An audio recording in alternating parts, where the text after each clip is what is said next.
안녕하세요, 여러분. 오늘도 저희 채널에 찾아와 주셔서 감사합니다. 오늘 여러분께 들려드릴 사연은 정말 충격적입니다. 사연 주인공을 수정 씨라고 하겠습니다. 자, 그럼 시작해 보겠습니다. 수정 씨는 3살 때부터 고아원에서 자랐습니다. 부모님이 누군지도 모르고 왜 자신을 버렸는지도 모른 채 혼자서 컸어요. 고아원 생활이 어떤지 상상이 되시나요? 다른 아이들은 주말마다 가족들이 찾아와서 맛있는 걸 사주고 예쁜 옷도 사주는데 수정 씨는 그런 걸 한 번도 받아본 적이 없었어요. 명절 때가 가장 힘들었다고 합니다. 다른 아이들은 다 집에 가고 수정 씨 혼자 텅 빈 고아원에 남겨졌거든요. 보육사 선생님들도 쉬러 가시니까 정말 혼자였어요. 그렇게 18년을 살았습니다. 18살이 되자마자 고아원을 나와야 했어요. 정부에서 지원해주는 자립지원금 300만 원이 전부였죠. 그 돈으로 대학도 가야 하고 생활도 해야 하는 상황이었어요. 처음에는 정말 막막했다고 합니다. 편의점, 치킨집, 카페 닥치는 대로 아르바이트를 했어요. 하루에 12시간씩 일하고 틈틈이 공부하면서 버텼다고 해요. 그런데 대학교 2학년 때 운명적인 만남이 있었습니다. 사진 동아리에서 민수라는 선배를 만난 거예요. 처음 본 순간부터 뭔가 달랐다고 해요. 다른 남자들과는 눈빛부터 다르더라고요. 민수 선배는 수정 씨가 고아라는 걸 알고도 전혀 다르게 대하지 않았어요. 오히려 더 따뜻하게 대해줬어요. 수정아, 내가 여태까지 얼마나 힘들었을까? 이제는 내가 지켜줄게. 그렇게 말해주는 선배를 보면서 수정 씨는 처음으로 가족이라는 게 뭔지 알 것 같았다고 해요. 민수 선배는 정말 수정 씨를 위해서라면 뭐든 했어요. 자기 용돈을 아껴서 수정 씨 생활비를 주고 교재비가 없다고 하면 바로 사다 줬어요. 아르바이트 때문에 수업을 빠진다고 하니까 자기가 대신 2개씩 아르바이트를 했어요.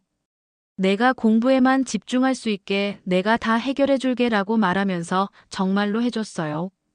학자금 대출까지 대신 받아주면서 말이에요. 수정 씨는 처음으로 사랑받는다는 게 뭔지 알았다고 합니다. 누군가가 자신을 위해서 무조건적으로 희생해 주는 걸 보면서요. 동아리 친구들은 모두 그들을 부러워했어요. 수정아, 너 진짜 복 받았다. 민수 선배 같은 사람 어디서 찾아? 저런 남자가 진짜 남자지. 요즘 남자들은 자기밖에 모르는데. 너희 둘 보면 진짜 드라마 같아. 언제 결혼해? 민수 선배도 수정 씨를 정말 자랑스러워했어요. 우리 수정이는 정말 대단해. 혼자서 이 모든 걸 해냈잖아. 고아원에서 자랐는데도 이렇게 착하고 나는 정말 행운이야. 그때가 수정 씨 인생에서 가장 행복한 시간이었다고 해요. 처음으로 누군가에게 소중한 사람이 된다는 느낌을 받았거든요. 졸업 후에 민수 선배와 결혼했습니다. 시어머니를 처음 뵈었을 때 정말 떨렸다고 해요. 고아인 자신이 받아들여질까 하고 말이에요. 그런데 시어머니께서 이렇게 말씀하셨어요. 수정아, 우리 민수가 널 정말 많이 사랑한다더라. 엄마도 너를 딸처럼 생각할게. 내가 고아원에서 자랐다고 그래서 더 기특하다. 혼자서 이렇게 훌륭하게 자라다니. 우리가 이제 내 진짜 가족이야. 앞으로는 외롭지 않을 거야. 수정 씨는 그 말을 듣고 울었다고 해요. 태어나서 처음으로 누군가가 가족이라고 말해줬거든요. 시아버지께서도 수정아, 우리 집에 온 걸 환영한다. 이제 우리 딸이야 라고 하셨고요. 정말 꿈만 같았다고 합니다. 결혼 초기에는 정말 행복했어요. 민수는 여전히 수정 씨를 소중하게 대해줬고 시부모님들도 친딸처럼 대해주셨어요. 시어머니께서는 수정 씨가 요리를 못한다고 하니까 직접 하나하나 다 가르쳐 주셨어요. 수정아, 이건 이렇게 하는 거야. 우리 민수가 좋아하는 음식이니까 잘 배워둬. 너는 정말 똑똑하구나. 금방 배우네. 시아버지께서도 수정 씨가 회사에서 힘든 일이 있었다고 하면 우리 수정이가 고생이 많다. 민수야, 내가 아내를 더 잘 챙겨야 한다고 하셨어요. 수정 씨는 이런 게 가족인가 싶었다고 해요. 서로를 아끼고 걱정해주고 함께 웃는 그런 가족 말이에요. 고아원에서 상상만 했던 그런 가족을 드디어 만난 거죠. 그런데 결혼 1년 차쯤 친구가 SNS를 권했어요. 수정아, 너도 인스타 해봐. 요즘 다들 하던데. 처음에는 별 관심이 없었어요. 그냥 일상 사진 몇 장 올리고 친구들 사진에 좋아요 누르는 정도였거든요. 그런데 점점 재미있어지기 시작했어요. 다른 사람들의 화려한 일상을 보는 게 말이에요. 예쁜 카페, 맛있는 음식, 명품 가방, 해외여행. 와, 세상에는 이렇게 사는 사람들도 있구나. 특히 자신과 비슷한 나이의 여자들이 올리는 사진들을 보면 정말 부러웠다고 해요. 명품 매장에서 쇼핑하는 사진, 고급 레스토랑에서 먹는 사진들을 보면서 나도 저런 걸 해보고 싶다. 처음에는 그냥 그런 생각이었어요. SNS를 본격적으로 시작한 건 결혼 2년 차부터였어요. 자신의 일상도 예쁘게 올려보고 싶어서. 민수가 사준 옷을 입고 사진을 찍고 같이 간 카페 사진도 올리고. 그런데 반응이 별로 안 좋더라고요. 좋아요도 몇 개 안 되고 댓글도 별로 안 달리고. 다른 사람들은 좋아요가 수백 개씩 되는데 왜 내 사진은 재미없을까? 그때부터 더 예쁜 사진을 올리고 싶어졌어요. 더 예쁜 옷을 입고 더 멋진 곳에서. 민수에게 조금 더 비싼 옷을 사달라고 했어요. 여보, 이번에는 조금 더 예쁜 옷으로 사면 안 될까? 왜 지금 옷도 충분히 예쁜데? 그냥 SNS에 올릴 건데 조금 더 예뻤으면 좋겠어. 민수는 처음에는 이해를 못하는 것 같았지만 그래도 사줬어요. 그렇게 조금씩 수정 씨의 기준이 높아지기 시작했어요. 처음에는 10만 원짜리 옷으로도 만족했는데 점점 20만 원, 30만 원 더 비싼 걸 원하게 되더라고요. SNS에서 좋아요를 많이 받을 때의 그 기분 정말 짜릿했다고 해요. 와, 오늘 사진 반응 좋다. 댓글도 많이 달렸네. 그런 반응을 보면 마치 자신이 특별한 사람이 된 것 같았어요.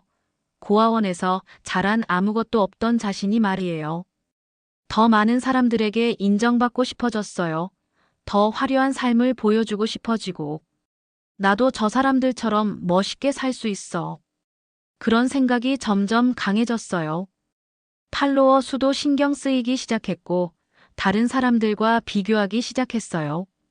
민수와 첫 번째로 큰 싸움을 한 게 그 때문이었어요.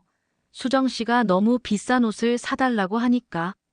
수정아, 요즘 너무 과하지 않아? 옷값만 한 달에 50만 원이야. 우리 신혼인데 돈을 좀 모아야 하지 않을까? 그때 수정 씨는 정말 화가 났다고 해요. 오빠는 모르겠지만 나도 예쁘게 살고 싶어. 다른 사람들은 다 이렇게 사는데 왜 나만 못 살아야 해? 내가 고아라서, 내가 가난하게 자라서. 나도 한 번쯤은 남들처럼 살아보고 싶어. 민수는 그 말을 듣고 미안해했어요. 미안해 수정아, 내가 생각이 짧았어. 내 마음을 몰라줬네. 그리고 더 비싼 옷을 사줬어요. 그런 일들이 몇 번 반복되면서 시어머니께서 걱정하기 시작하셨어요. 수정아, 요즘 너무 옷을 많이 사는 것 같은데 괜찮니? 민수가 벌어오는 돈으로는 한계가 있잖니. 어머니, 그렇게 많이 사는 거 아니에요. 그냥 가끔 예쁜 걸 보면 갖고 싶어서. 어머니도 젊었을 때는 그랬잖아요. 시어머니는 더 이상 말씀하지 않으셨어요. 하지만 걱정스러운 눈빛은 감출 수 없었죠. 그때는 시어머니의 걱정이 왜 그렇게 싫었는지 모르겠다고 해요. 내가 뭘 잘못했다고 왜 자꾸 간섭해. 그런 생각만 들었어요. 그러던 중 SNS에서 정말 화려하게 사는 사람들을 더 많이 보게 됐어요. 명품만 입고 고급 레스토랑만 다니고 해외여행도 자주 가고. 어떻게 저렇게 살 수 있을까?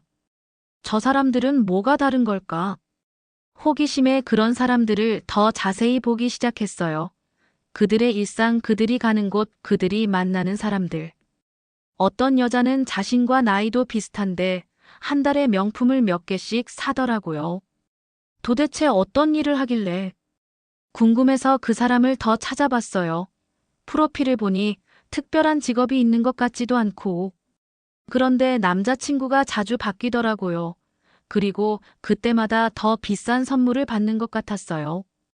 그런 걸 보면서 이상한 호기심이 생겼어요. 저 사람들은 어떻게 그런 삶을 살 수 있는 걸까? 나도 저렇게 살 수 있을까? 어떤 사람은 DM으로 연락을 해오기도 했어요. 사진 보니까 정말 예쁘시네요. 혹시 모델 일 해보실 생각 없으세요? 좋은 기회가 있는데 관심 있으시면 연락 주세요. 처음에는 당연히 무시했어요. 결혼한 사람이 그런 걸 할 수는 없잖아요. 하지만 자꾸 그런 제안들이 들어오고 SNS에서 화려하게 사는 사람들을 보면서 나도 한 번쯤은 그런 생각이 조금씩 들기 시작했어요.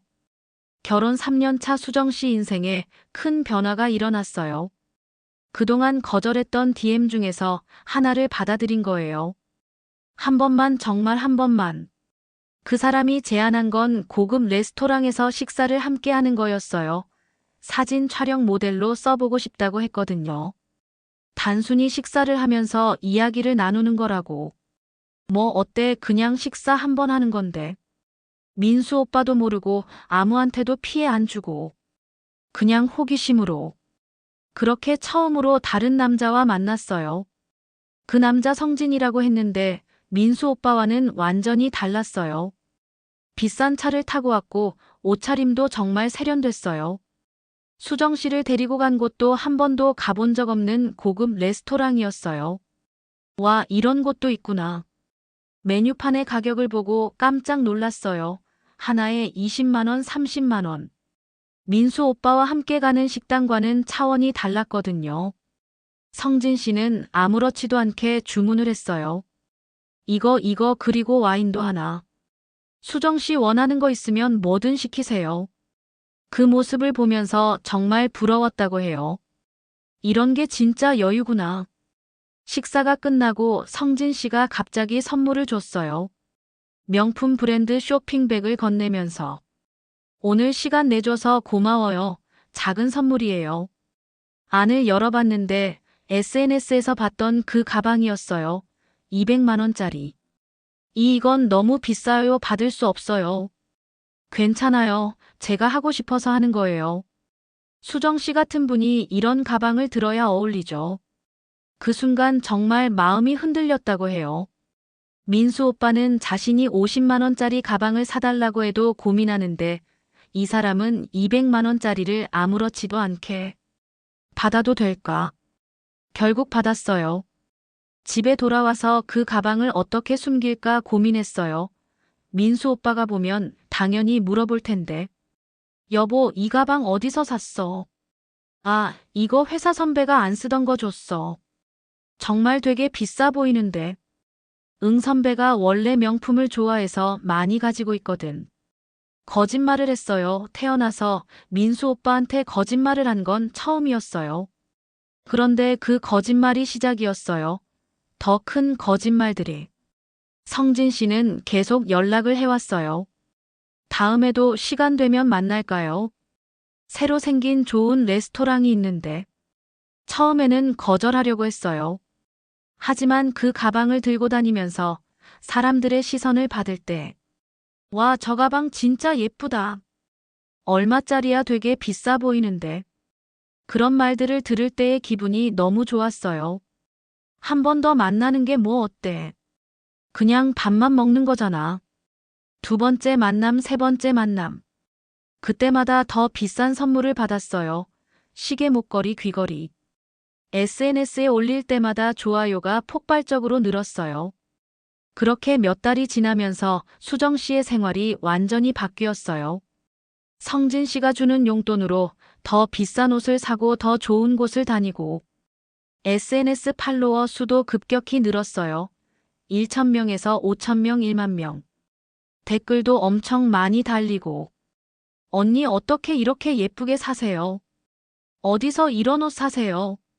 진짜 부럽다. 그런 댓글들을 보면서 기분이 너무 좋았다고 해요. 내가 드디어 인정받고 있구나. 고아원에서 자란 내가 이렇게 부러움을 받다니. 완전히 다른 세상에 사는 기분이었어요. 하지만 이때부터 민수와의 관계가 조금씩 소원해지기 시작했어요. 성진 씨와 만나는 시간이 늘어나면서 민수와 함께 있는 시간이 줄어들었거든요. 그리고 성진 씨가 해주는 것들과 비교하면서 민수가 해주는 것들이 시시해 보이기 시작했어요. 몇만 원짜리 선물을 주면서 좋아하라고 하는 민수가 답답해 보였어요. 그런 수정 씨의 변화를 시어머니가 제일 먼저 눈치챘어요. 수정아, 요즘 뭔가 달라진 것 같은데 괜찮니? 무슨 말씀이세요? 요즘 자주 나가고 늦게 들어오고 민수한테도 예전 같지 않고 회사 일이 많아져서 그래요. 별일 없어요. 시어머니는 더 이상 묻지 않으셨지만 걱정스러운 표정을 감추지 못하셨어요. 그런 시어머니가 수정 씨에게는 짜증나기 시작했어요. 왜 자꾸 간섭하려고 하지? 내일인데. 그리고 결정적인 사건이 일어났어요.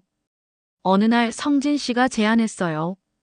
수정 씨, 제 친구들과 함께 모임 어때요? 다들 좋은 사람들이고 재미있을 거예요.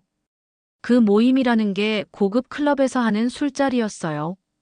처음에는 거부감이 들었지만 성진 씨의 설득에 넘어가서 참석했어요. 그곳에서 만난 사람들은 다들 돈이 많은 사람들이었어요.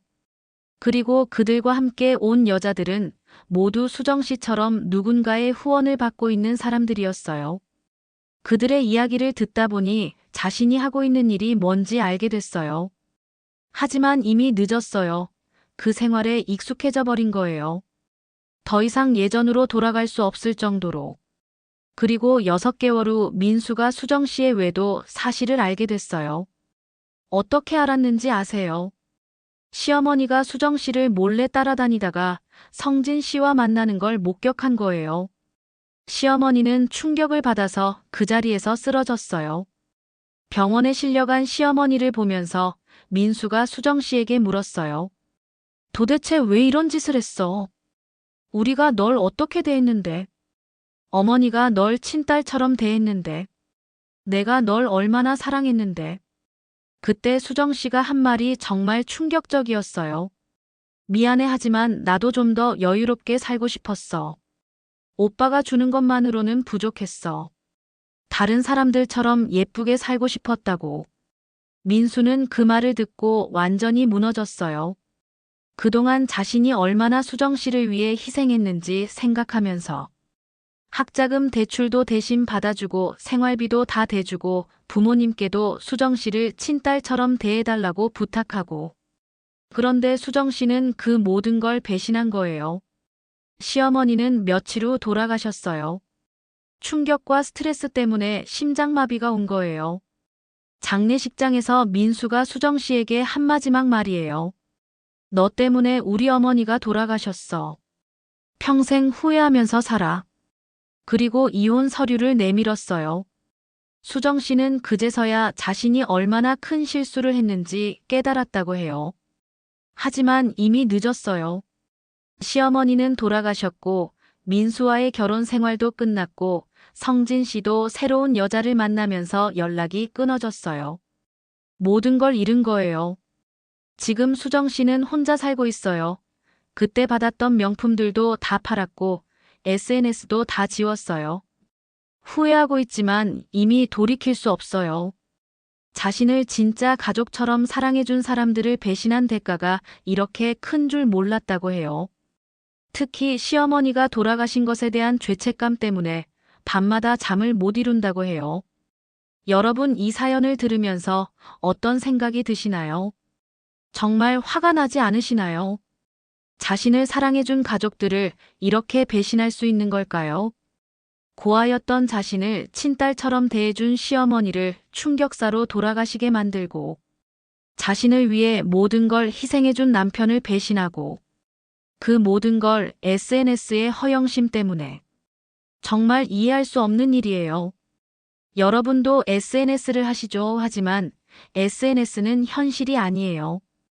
그 속의 화려한 모습들이 다 진짜라고 생각하지 마세요. 진짜 소중한 건 내 곁에 있는 사람들이에요. 나를 진심으로 사랑해주는 사람들 말이에요. 수정 씨처럼 그런 사람들을 잃고 나서 후회하지 마시길 바라겠습니다. 오늘 사연을 보내주신 수정 씨는 지금도 매일 시어머니 산소에 찾아가서 사죄하고 있다고 해요. 하지만 아무리 사과해도 돌아가신 분은 다시 돌아오지 않죠. 그리고 민수 씨는 이미 새로운 사람과 결혼해서 행복하게 살고 있다고 합니다. 수정 씨만 혼자 남겨진 거예요. 정말 어이가 없지 않나요? 자신을 친딸처럼 사랑해준 시어머니, 자신을 위해 모든 걸 포기해준 남편. 그 모든 사랑을 SNS의 허영심 때문에 버린 거예요. 돈 많은 남자가 주는 명품 가방이 그렇게 좋았나요? 고급 레스토랑에서 먹는 음식이 그렇게 달았나요? 시어머니가 정성껏 끓여주신 된장찌개보다 수백만 원짜리 코스 요리가 더 맛있었나요? 정말 한심합니다. 가족의 사랑이 얼마나 소중한 건지 모르고 살다가 다 잃고 나서야 깨닫는 사람들. 특히 고아였던 수정 씨가 그런 선택을 했다는 게 더욱 화가 나요. 평생 가족을 그리워하며 살다가 드디어 진짜 가족을 만났는데 그걸 스스로 버린 거잖아요. 시어머니께서 돌아가시기 전에 마지막으로 하신 말씀이 있어요. 민수야, 수정이를 미워하지 마라. 그 애도 불쌍한 애야. 돌아가시는 순간까지도 수정 씨를 걱정해 주셨던 시어머니. 그런 분을 충격사로 돌아가시게 만든 수정 씨. 정말 용서할 수 없어요. 사연 마지막에 이런 말을 했거든요. 그때는 정말 힘들었어요. SNS를 보면서 다른 사람들이 부러웠고 나도 그렇게 살고 싶었어요. 지금 생각해보면 잘못된 선택이었지만 그때는 어쩔 수 없었어요. 어쩔 수 없었다고요. 자기 변명만 늘어놓고 있어요. 시어머니가 돌아가신 것도 어쩔 수 없었다는 거예요. 민수 씨가 상처받은 것도 어쩔 수 없었다는 거예요. 정말 뻔뻔하지 않나요? 자신의 선택이었으면서 마치 피해자인 것처럼 말하고 있어요. 여러분 주변에 수정 씨 같은 사람 있으시면 정말 조심하세요. 겉으로는 착한 척, 불쌍한 척 하지만 속으로는 계산하고 있을 수도 있어요. 자신에게 더 좋은 조건이 나타나면 언제든 배신할 수 있는 사람들 말이에요. 그리고 나중에 들통나면 어쩔 수 없었다고 변명하는 사람들. 이런 사람들은 절대 변하지 않아요. 또 기회가 되면 똑같은 짓을 할 사람들이에요. 그리고 SNS에 현혹되지 마세요. 남들의 화려한 모습을 부러워하다가 정말 소중한 걸 잃을 수 있어요. 진짜 행복은 명품 가방이나 고급 레스토랑에서 오는 게 아니에요. 나를 진심으로 사랑해주는 사람들과 함께할 때 느끼는 거예요. 수정 씨는 그걸 너무 늦게 깨달았어요. 아니, 아직도 제대로 깨닫지 못한 것 같아요. 여러분은 수정 씨 같은 배신자가 되지 마시길 바라겠습니다. 그리고 수정 씨 같은 사람을 만나면 절대 믿지 마세요. 오늘 사연은 여기서 마치겠습니다. 정말 화가 나는 사연이었네요. 감사합니다.